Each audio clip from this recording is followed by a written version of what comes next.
welcome to our workshop series Kubernetes from Zero to Hero.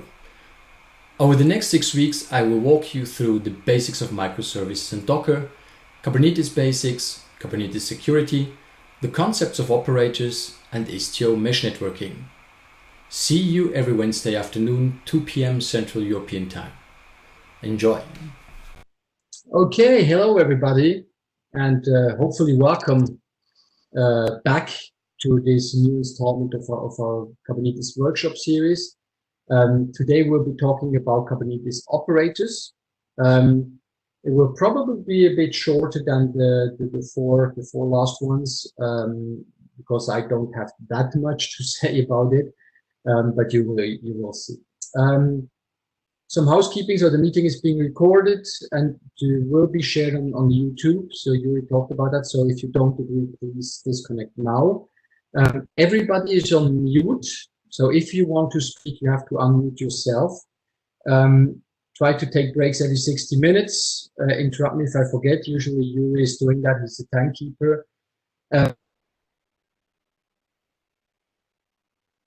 And not in WebEx because I normally don't see them coming on, and I will address them at the end of the module in the middle when it makes sense, when I see something popping up. And if there's additional questions in the question session, you can unmute yourself to speak. During the labs afterwards, we will be monitoring the Slack channel for questions if you have challenges, problems, questions, whatever. So that's that, and feel free to answer other participants' questions as well. If you have the answer, so that takes a little bit of load out of us. Okay, so who am I? My name is Nicholas Schier. Probably most of you already know that. I've been passionate about tech for over 35 years now, which doesn't make me younger. I started age 11 with a Commodore, writing my first line of code. Went to high school in Bern, then went to Lausanne at the École Polytechnique, and then worked for different firms, mainly first as a programmer, project manager, and then as a pre-sales rep. And I've been with IBM now for 10 years as of last week. And I'm what they call DevOps architect / cloud architect. So I'm helping my customers understand where they stand today, where they want to go, and how we can help them to get there. So that's basically it. And I've been doing DevOps for way before it was called DevOps, for about 6 years now, 6-7 years. And Kubernetes I went into like 3 years ago. So it's been a right, if I may say so. Okay. So that's about me. So what are we going to do today? So first, the compulsory module 0 for labs preparation with some tips and tricks. If needed, then I'll be talking about operators and specifically about Ansible operators. And then there's the hands-on lab. So as I said, I think we will end a little bit early today, which probably won't be a problem for most of us. Next week's Istio lab will be normal time frame. I guess we will need the full 3 hours because it's a little bit longer topic. As for the sources, so starting from the bottom, you have the sources for the labs. You have that in my repository, GitHub repository, and the Nicholas here. It's everything you need. Then in the Kubernetes training public, you have those presentations, so the PowerPoint presentations as PDF, as well as the lab documents. So I talk in a second about that, but you get the PDF versions of the labs as well in there. And I publish them after the fact so that you follow along what I'm saying. So the ones from today are not available yet. They will be either tonight or tomorrow. And as Yuri already said, all those trainings are being recorded and they're available on our YouTube channel if you want to go back, or if you missed one of the trainings. Good. Let's start with a short quiz. Well, quiz, just a feedback to let us know where you come from. Please, everybody, go to kahoot.it, preferably on your phone, so that you can still follow along the WebEx session. So please go. I muted myself. To kahoot.it. and let me just share my, here we go, my Firefox. Okay. Oh, there's the music. Okay, let's cut the music. So please go to kahoot.it and type in the pin number 896254. Hello, Rafi, Ron, Robert, Dan, Walters. People are coming in, that's good. Let's give it some more time. We have 15 players, 16. Zimi is back. Hey, Zimi.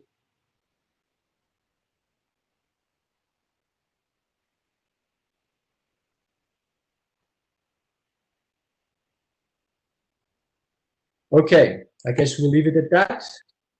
Okay, you can still continue to join. Let me just start it. For the first question, simple.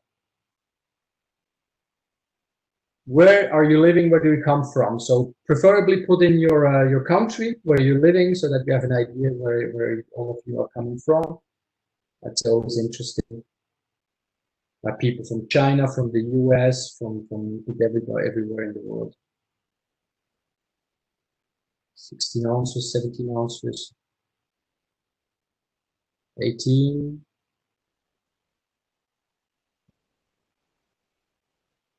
Okay, I guess no, 19.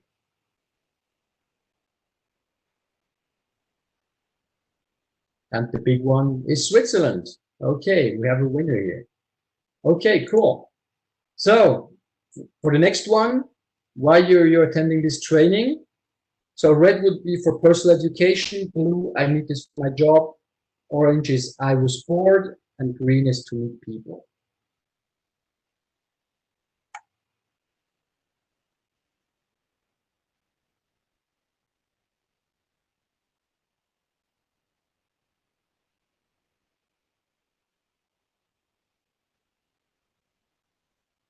Almost done, 2, 1, and here we go. 13 for personal education, 6 need for their job. Very interesting. Perfect. Okay, cool. So with that, I go back to sharing my PowerPoint and let's dive right in.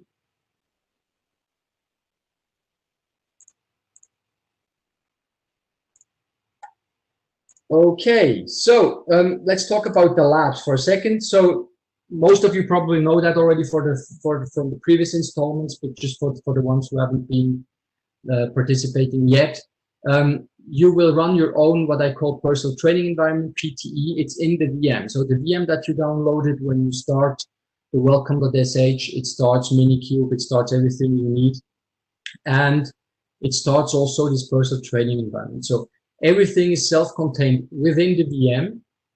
There's no limit date or something, so you can use this VM in September as well if you like. So you can do the labs whenever you like, and if you have missed some labs in the past, you can still do them in the VM because you have everything you need in there. Okay. So you probably have already downloaded. We had our session yesterday. No one was showing up, so I think that everyone is okay. So if you get a pop-up for the software updater, again, just click remind me later. We don't have to do that. To change the keyboard, click up on the upper right-hand corner to put in your keyboard. I preloaded that with Swiss keyboards because we were running that mainly for Switzerland. But obviously we have people from all over the world now who are participating, which is unexpected, but very cool. So you change your keyboard and then you start your terminal, and you should probably already have done the welcome.sh script, which does everything you need. It starts Docker with some stuff in there for the Docker labs from the first installment, Minikube, prepares the networking, the personal training environment, and the dashboard. So at a certain point, you have to put in your name. This will be sent to my Instructor Dashboard that, by the way, I tore down, so you can put in whatever you like. I should set it up again, but I didn't have time. So just put in anything, and then it should start up. So for troubleshooting, if you really have problems, if this welcome.sh doesn't work, you can try to go back to the snapshot. Each and every VM, be it the OVA, the VMware, or the VirtualBox VM, have a snapshot. So you can roll back to the snapshot and just rerun this welcome.sh script. If that doesn't work, try to run reset environment.sh. So that scratches the whole Minikube installation and everything. But it takes up some time because it has to re-download everything, the Docker images and all. So that takes some time. Last resort if it doesn't work. If you lose the training web page, just type in Minikube service student UI and you get it back. And for Windows 10, we had some problems in the beginning with Hyper-V running in parallel with the VirtualBox and VMware. It acts up, so you have to turn that off temporarily and then can turn it back on with the command at the very bottom. I've also got a lot of questions about standalone versions. So can I do that on my own machine without the VM? The answer is yes, you can try at least. It's completely untested because I cannot test all the different configurations. But you can clone the training code, and then I created a folder called Standalone where you have another welcome script that you can run that tries to set up everything on your machine. But you already need Minikube, the VirtualBox or whatever virtualization. You need Docker installed, you need Git and some preloaded stuff. So some people have been using that very successfully. And in this standalone, perhaps for next week, in this standalone folder, there is a subfolder called Istio as well with a script.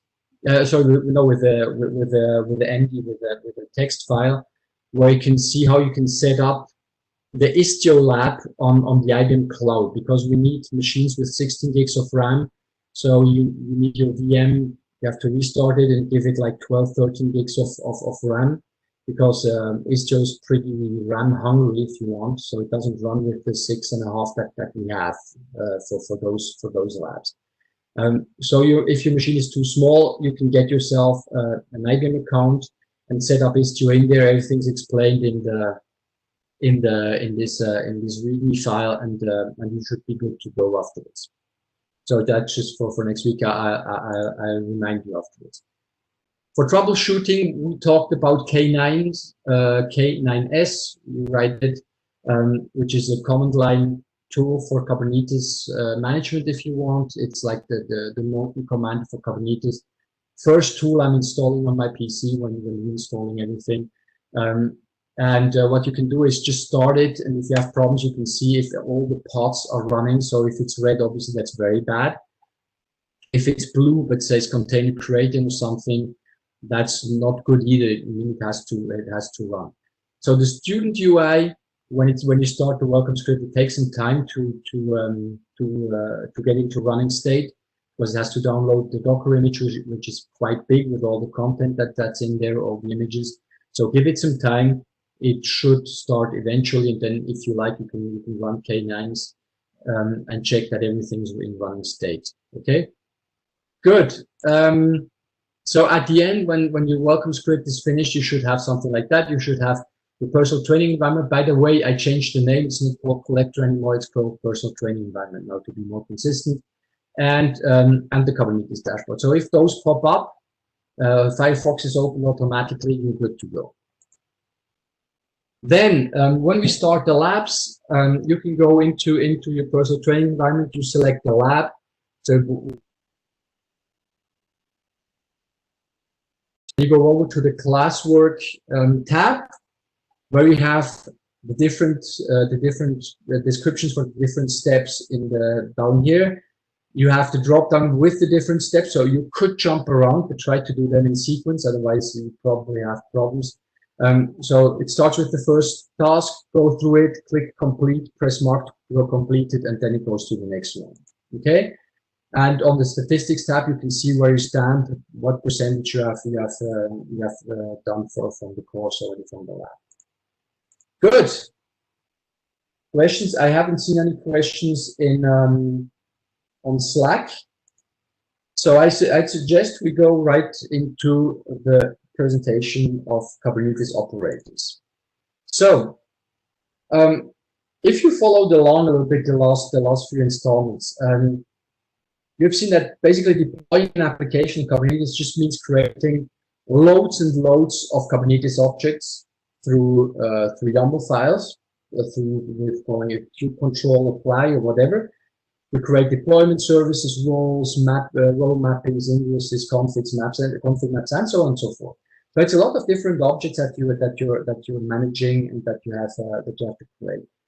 And then you have to manage and maintain those objects over time, and that can get quite complicated. If you have a pretty big application with let's say 25 different deployments and pods and a lot of configs and stuff like that, it can get quite hairy and complicated, and it's error prone because it involves manual intervention. So we've seen last week that Helm, no, sorry, 3 weeks ago, that Helm might be an answer to that, where you can like package those together in what we call a chart. So you can just deploy this chart, and it does the whole thing, let's say the orchestration of the deployment for you. Now Helm is very limited to day one operations. It helps you to deploy your stuff in a precise manner. It can help to a certain extent to do upgrades if you get a new version of the Helm chart, so that works perfectly well. But it's still pretty limited for regarding day two operations. So operators are trying to solve this by creating what we call custom objects that regroup these objects, and that's what Helm does basically. But we add operational intelligence in there. Okay, so basically you can think of an operator like a gizmo, like a little man living in your cluster that has the operational knowledge and knows how to update your application, how to monitor your application, how to do pretty complicated things in an automated way. So that's basically an operator. Sounds a bit stupid, but let's have a look at what that entails. So wouldn't it be cool if you could go from something on the left, as we say, we have service descriptions and Kubernetes deployments and whatever, and have to do kube control stuff, to just something where I can say, okay, instead of deploying my demo backend or front end or whatever, my application, I have what we call a custom resource. So that's a custom Kubernetes object that in that case it's called my demo backend. And I just create a new object of this type, and I give it some variables, some definitions, and it does everything by itself afterwards. So it creates everything that's needed, deployments, the pods, the services in the back. And if I want to change something, for example, the size, if I don't want three pods running in parallel, so the replicas, number of replicas or parallelism or whatever you want to call it, I can just go in and update that to 10, for example, apply my YAML file here, and go in the background. It does everything it needs to get to the desired state again. So that's basically what Kubernetes operators are all about. So what we're using, there are others, but we'll be using what we call the operator framework. That's something that has been developed by Red Hat in the OpenShift initiative. It's an open source toolkit that helps you manage and create those Kubernetes native applications, as they say, that we call operators. Okay, so that's what we'll be using. I will walk you through it, and you will be doing that in the labs afterwards as a very pretty short and pretty basic hands-on, but it gives you an idea of how the whole thing works. So to sum it up, so operators are a design pattern. So they have been made public in 2016 already by CoreOS, then Red Hat bought CoreOS, and then IBM bought Red Hat. So it's basically just a design pattern.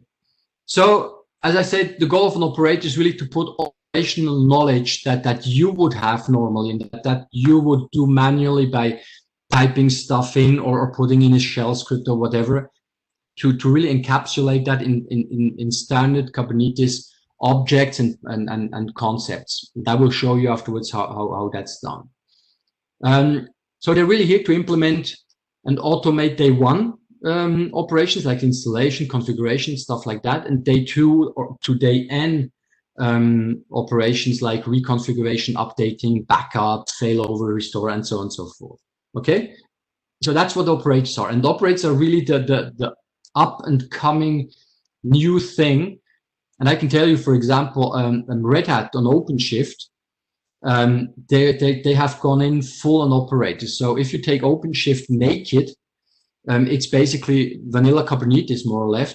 And then all the different functionalities are being added through operators. So you have a monitoring operator, you have a logging operator, you have a registry operator, and so on and so forth.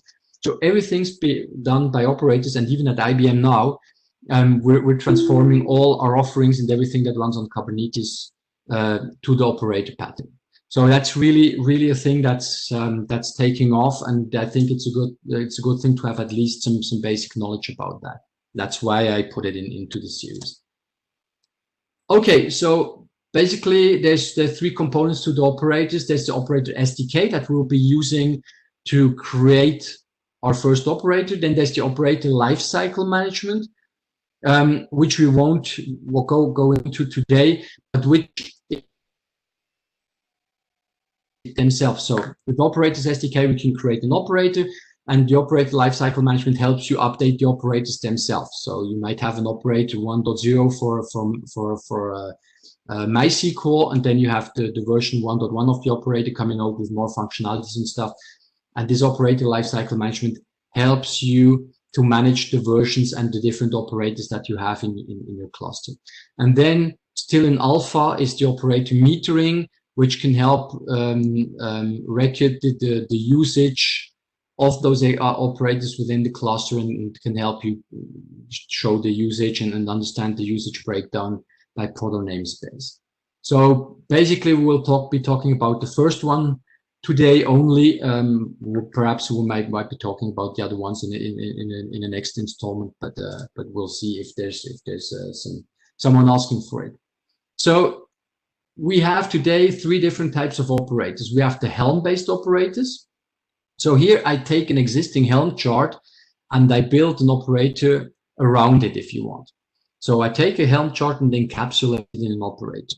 So that's extremely simple to build, and it's a good thing to do if you already have Helm charts of your applications, and if those applications are more or less stateless. It works for stateful as well, but it's easiest with stateless applications. Then we have Ansible-based operators. So if you already have some Ansible automation lying around, you can encapsulate those, the Ansible playbooks and roles. Again, it's extremely easy to build, and you will see that afterwards because that's what we'll be doing today. They are best for stateless applications, but here with Ansible, we're a little bit more powerful than with Helm, so we can address some use cases for stateful applications. And then we have the Golang-based operators, and they can solve really extremely complex use cases. They are preferred for stateful applications, but you have to build all the logic yourself in Golang, with all the custom requirements and everything. So I'm in the process of creating another lab for Go-based operators, but it's pretty complicated. So I have to see if I publish or not. So let me know through Slack or other feedback if you would be interested in that. It's almost done, but it's mainly a lab. There's not much to say about that, but that's something that we could do for example in September. Okay, you're interested? Very good. Lukas Stöckli as well. Okay, so that might be something that we do in September. So we have been talking already about doing some more stuff in September. So I would love to do some a lab and a presentation about multi-cloud and multi-cluster management. Another one about more advanced Kubernetes practices like liveness probes, readiness probes. Really, how to write a good Kubernetes deployment, what you have to take into account, and others. So we will see. Another one would be perhaps a cloud native DevOps with Tekton pipelines and stuff like that. So I have to see, but I have to develop all of that. So I don't know if I have time enough through the summer. We'll see. But please monitor Eventbrite and this space and the Slack channel. We'll keep you posted if we do some more installments. I would really love to do that, but I need some time to prepare. Cool. Having said that, here just a graphical overview. So as I said, Helm is a Helm-based operator is really good for everything that's installation and upgrades. Ansible is good for installation upgrades and lifecycle management. Then with the Golang operator, you can really go full in with insights and autopilot and stuff like that. So it can really do everything that you need afterwards, but it can get extremely complex, and you really have to write code afterwards, and a lot of it. So that's basically it. Now, are there any questions? Simi would like to have a session on Helm. Yeah, I mean, Simi, have you been in the Kubernetes session? I talked rapidly about Helm, about the basics. I don't have a lab for that. Yeah, we might do something about Helm. The problem is that most stuff that I have lying around is for Helm 2, so I had to rewrite that for Helm 3, which doesn't need the tilde anymore. So we'll have a look at that. So a lot of people are writing. Yes, you talked a little bit about a lab session. Yeah, I mean, I have to see. I have some material on lab material on Helm 2. I'd have to modify that. Yeah, I mean, I would love to do that. So we already have a lot of interesting topics. Helm, we have DevOps, cloud native DevOps. We have Kubernetes advanced concepts. We have Go operators and so on and so forth. So there's a lot we could still talk about. It's always a question of time. I have to do that besides my day job. So so it's not that easy. Okay, so to really understand how an operator works and how it's structured, let's go back to how Kubernetes works itself in a vanilla, in a standard way. So when you do a kube control apply, for example, of a deployment, remember what happens is so you pipe that through to the API server, go through authentication, authorization, the mission webhooks, and so on and so forth. And if that's okay, it gets written into etcd.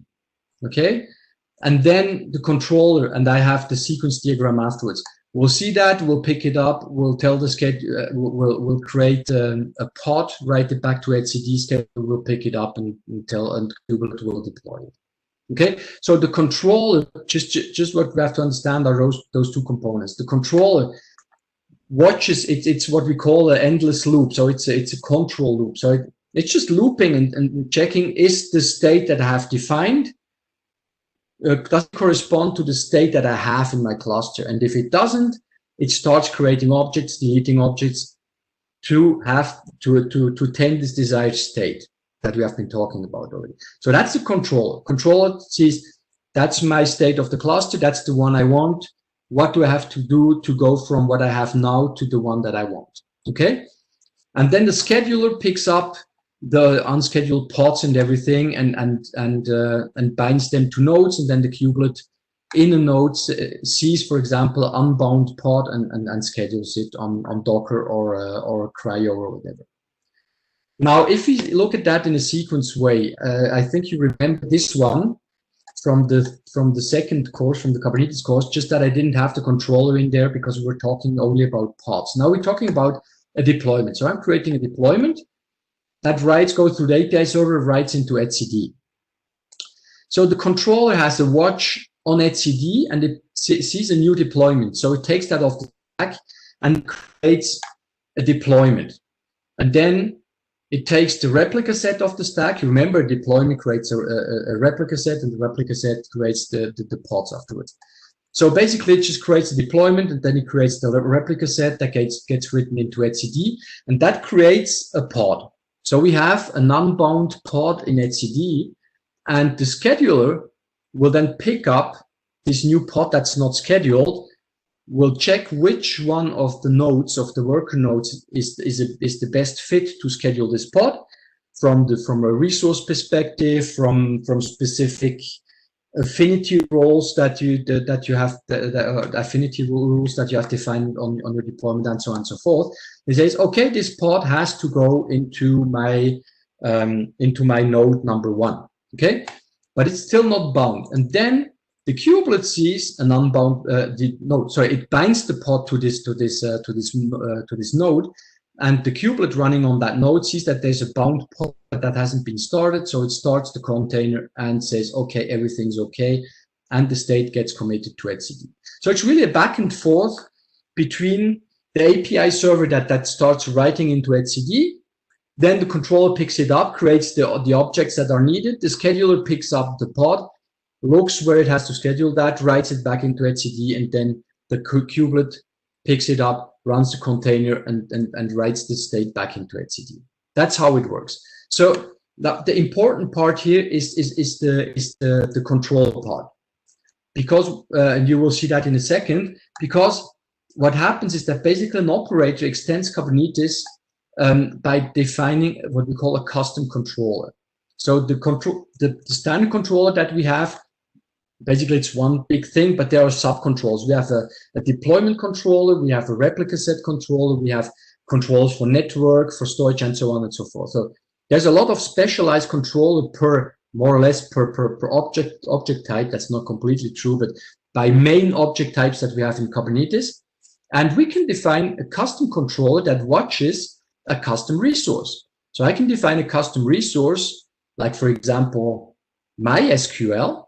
That's called MySQL. And then I can create a custom resource, MySQL, and the MySQL custom controller will be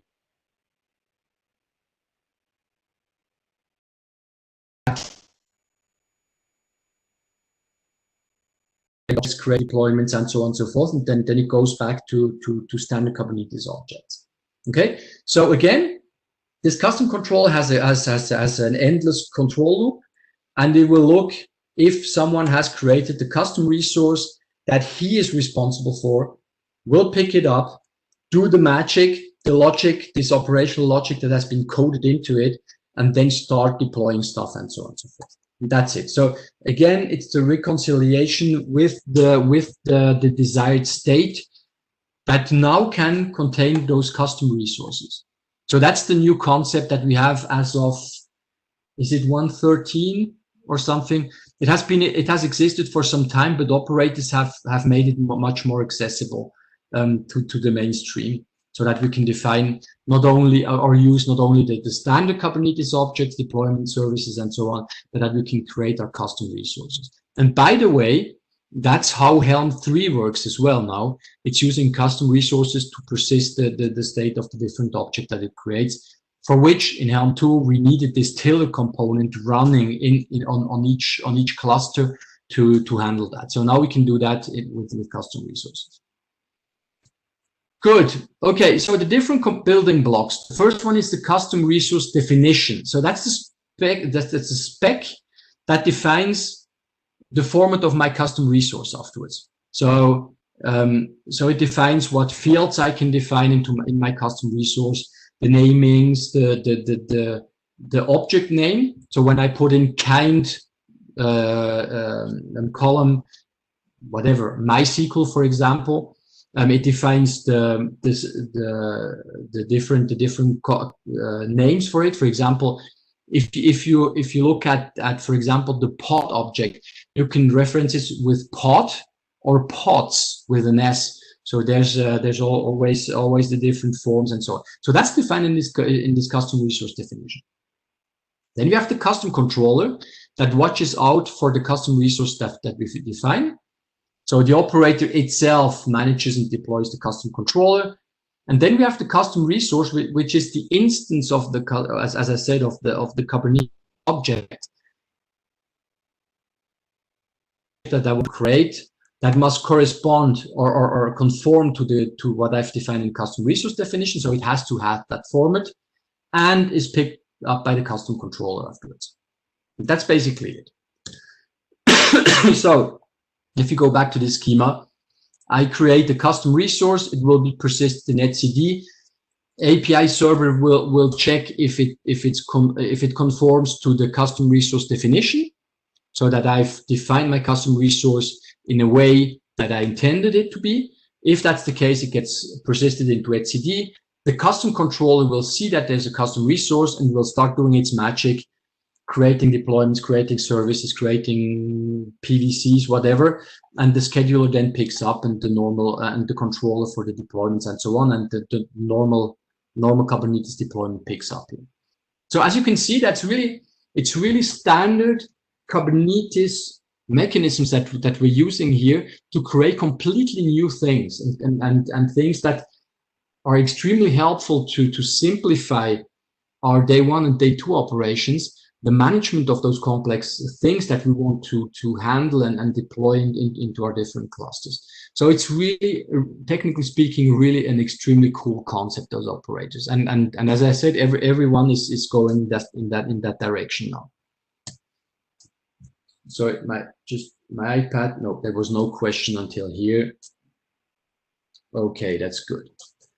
Okay, so that very simple. I go into detail afterwards. So what are the steps to create an operator? So you have to install the operator SDK, which in the VM is already installed. Then you say, I want to create a new operator. You give it a name, a type, Ansible, Helm, whatever. The API version. So that's the thing that you find in your manifests.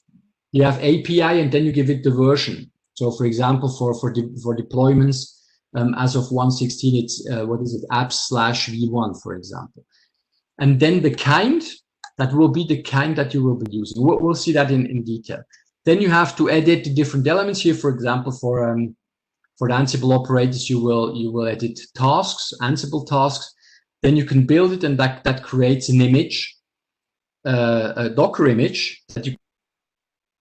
And that is the operator itself that we will be deploying afterwards, which creates the controller and so on and so forth. Okay, so SDK new, Ansible with the API version, the kind. So first what it does, and you will see that in the lab, it creates a directory structure. So most important is deploy. In here you have the YAML files to deploy the operator and the custom resource definitions and all of that stuff. Then we have the roles. That's the Ansible roles. I'm not sure if everybody's familiar with Ansible, but we won't go into detail. It would be way too long. But that's basically where you define afterwards what the actions are that you want to do. Okay, so that's auto-generated. And if you have a look, for example, in deployment, you will find a file that's called Ansible Lab v1 beta, my Ansible Lab demo, blah blah blah, which is based on what we defined here on the left. And in here, I have a custom resource definition. Sorry, no, not a custom resource, not a definition. So a custom resource that I might create. So you can see I can create a Kubernetes object of kind my Ansible Lab demo, which corresponds to what I put in here, and the API version that I defined here. Okay, and then I can give it some elements. So for example, I could add something like demo image. And that's stuff that I can consume afterwards in my operator. So, and that I can modify, and the operator will pick it up and do something with it. So instead of deploying, and you remember in the second installment in the Kubernetes course in the lab, when you wanted to deploy the front end, you had to deploy a service, you had to deploy the deployment, and so on and so forth. And now you just create this. You just create a Kubernetes object called my Ansible Lab demo, and it will do everything for you. So that's a cool thing. So that's, I think everybody agrees that it's way easier to manage and handle objects like that, simple objects, with just the information that I need, that might change, that I might have to be able to define, instead of having to manage, I don't know how many different YAML files and Kubernetes objects. Side 3, sorry. Yeah, that's something that it's auto-generated through Operator SDK. So side 3 is it would be the number of pods that you want to start. But in this lab, we won't be using that. Okay, we will be using the demo image to update the image afterwards. But that's something that you could use, for example, as a variable in the what is it? What's the name for the number of pods? Replicas, for example, to define the number of replicas that you want. So to scale up and scale down. So in this case, if you write the operator in consequence to that, you could deploy this custom resource, which would deploy three pods of this my Ansible Lab demo, which is the Kubernetes demo application that I created. And then if you want to scale that, well, you could scale classically, you can scale the deployment. But here it's much easier. You just change the size here to 10, for example, apply that again, and then off it goes and does the thing for you. So it updates the deployment, which will update the replica set, which will start new pods. So that's the idea. Now, to define the controller, I said we have to change this main YAML file. And you see here it's YAML without an A. That's, again, it's auto-generated. It's like that. It's exactly the same YAML. Just pay attention that you don't put an A in here or something. But this file already exists. So when you open it up, it's basically empty. And what you can do in Ansible afterwards, we have different tasks. And here we're creating just a stupid, simple Kubernetes task. So you give it a name. You say Kubernetes, like that Ansible, it knows that it's a Kubernetes task. It could be shell tasks, whatever. It's just we kept it simple for this lab, and we're just using 2 Kubernetes tasks. Pretty simple to create Kubernetes objects.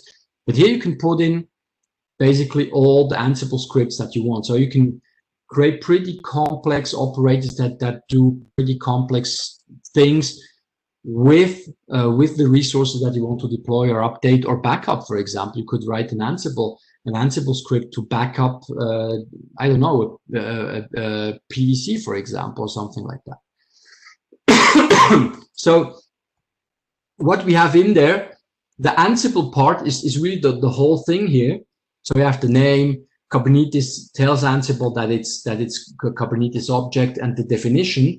And then what we have down here is just a simple Kubernetes object of kind service. So that's native Kubernetes that's encapsulated into Ansible. So you see, it would be pretty simple to create an Ansible script without talking about operators right now, but Ansible scripts that deploy Kubernetes objects. Okay.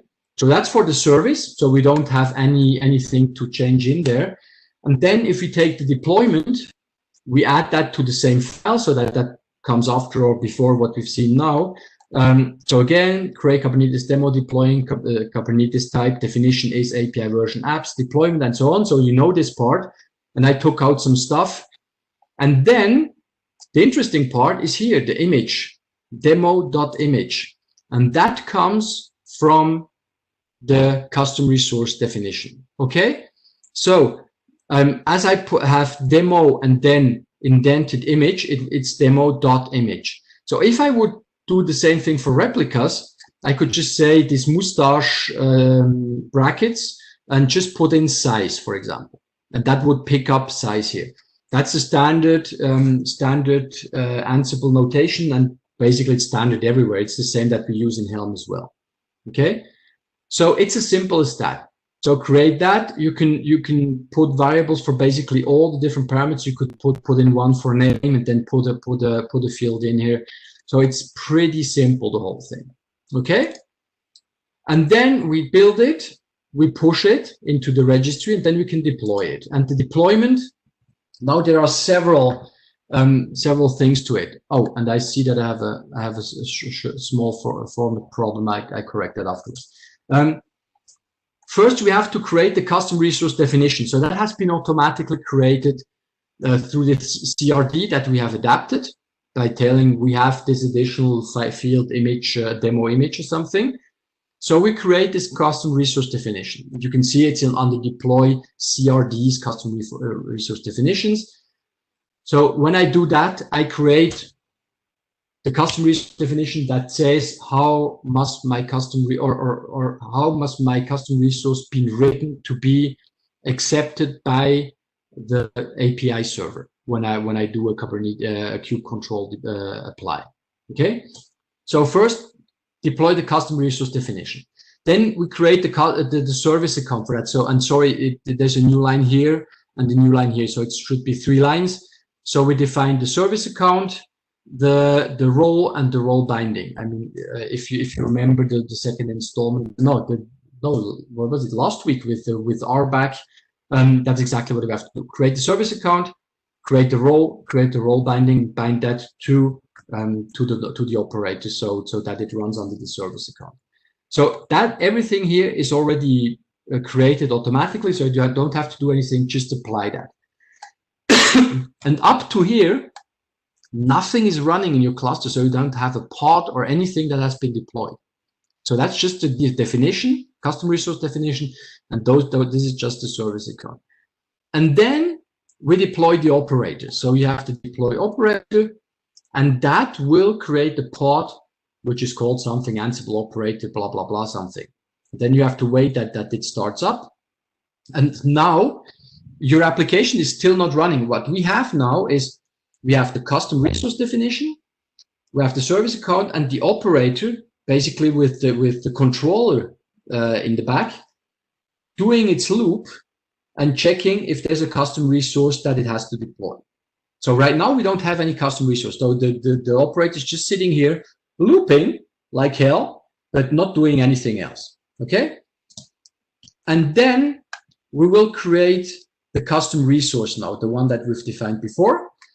And what happens now is that the operator will pick up this custom resource, will do its thing, and start deploying the Kubernetes demo object, because that's what we defined in the Ansible script. Okay, so if you go into the logs, and you will be doing that in the lab afterwards, you will see when you start the whole thing up, it will say what I'm watching the resources, Ansible lab, my Ansible lab demo, starting event source, and we're looking for that. And then it sits and doesn't do anything. And as soon as I create the custom resource, you will see something like logging event handler or something. It has picked up, it knows that it has to run a playbook task, and it runs task in relation with my custom resource that I've defined. So that's it, basically. And then what you will be doing in the lab, I'm not sure if I put it in here. Oh yeah, I did put it in here. So we will be modifying the custom resource by updating the version of the image, and sorry, 1 to 4, and the custom resource, the operator will pick up on that, the controller, and will shut down the pod that we had with the 1.0.0 version, and we'll create one with the 1.0.1 version. So it's pretty simple example, but I think it gives you a good idea on how you can do that. Now, as I said, you can do the same thing with Helm, which is almost even simpler than that. And you have some links. Again, on Medium, a guy did a 3-part write-up for Helm operators, Ansible operators, and Golang operators. So you can have a look into there if you like, if you want some more information. But again, for the Golang, I might be doing something in September, October timeframe. So if you want to have a look already, you can do that. Otherwise, you have to wait a little bit. So that's basically already all about operators, and we're top of the hour. It's 3 o'clock. So I told you it will be shorter because there's not much more to say about that. So operators is really typically something that you have to take a resource or something that you have built and try to encapsulate that into an operator. So if you already have Helm charts for your deployment, easiest way would be to create a Helm-based operator. If you want to go a little bit farther and have the possibilities to do more complex scripting stuff, like for backup and so on and so forth, encapsulate it into Ansible. And if you really want to do full-blown, really complicated stuff, you'd have to go into Golang and start really coding the whole logic in Golang for this control loop in the control. Let's go into the hands-on labs. Didn't see any questions in the meantime. You can go into the VM, select Ansible Operators Lab, and begin course. So you will be creating an operator project with operator SDK new. Then define the API, so the custom resource definition. Create operator controller, so that's basically about defining the scripts. That's what we've seen with the Kubernetes type Ansible tasks. And then you will build and deploy the operator. and then deploy the custom resource. You will see that it will come up, and then update the custom resource to pick up the newer image. Just one thing for the deployment of the custom resource, somehow, I don't know why, it cannot pick up the one that you will be building and pushing into the local registry. You cannot pick it up. So we will be using one that I prepared that is in my Docker Hub account. So you will see if you really look really in detail, you will see that we'll be using this one.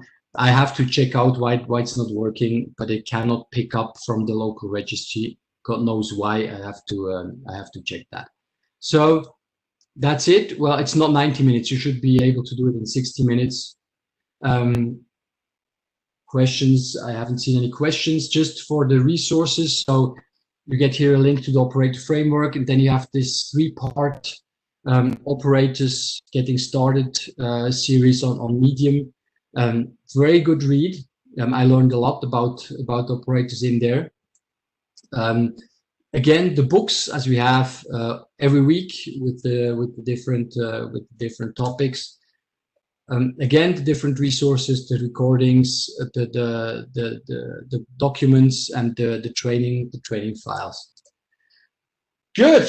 Okay. So with having said that, before diving into the labs, I hope to see you next week. Same place, same time. Again, I say it for the 5th time now. We have a preparation on Tuesday evening at 5:15 for half an hour roughly. So if you have questions either for today's workshop or for the Istio workshop, please dial in. We're there for you. Or if you just want to have a chat and talk about, I don't know, any Kubernetes topics or DevOps topics, I'm in there. I'm available to have a chat. What's important again is for next week, it would be good to have a bigger machine. I know that not all of you have 16 gigs machines, but that would help a lot because it will probably not come up. I mean, if you reboot your machine just before and start from a vanilla installation of the VM, you might be able to get it to work, but chances are very high that you don't. So please, if you have a 16 gig machine, just shut down the VM, go back to the snapshot, shut it down, put it up to 12, 13 gigs of RAM, and restart it and run the welcome script, and then you should be good to go. Otherwise, you have the link again to do that on IBM's cloud.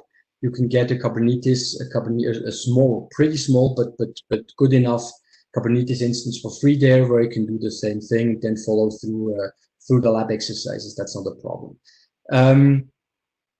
You probably will be able to do that also on Google Cloud or on Amazon or on Azure or whatever. But I haven't been able to test that. So please keep in mind you need either a bigger machine or some sort of cloud account, and then follow the document in the link to set it up to be able to follow through. So Istio will be very interesting. It's mesh networking. So it's and we've been talking about that in last week's installment with authorization and authentication. So until now, we've been talking about authorization and authentication for the API server of the Kubernetes API server, and Istio can do more or less the same thing, but for your workloads that are running in your clusters. So Istio can really do a lot of things. It's very, very powerful. That's why it takes up a pretty chunk of your cluster, but it's very powerful, and I think it's the up and coming solution when we're talking about mesh network.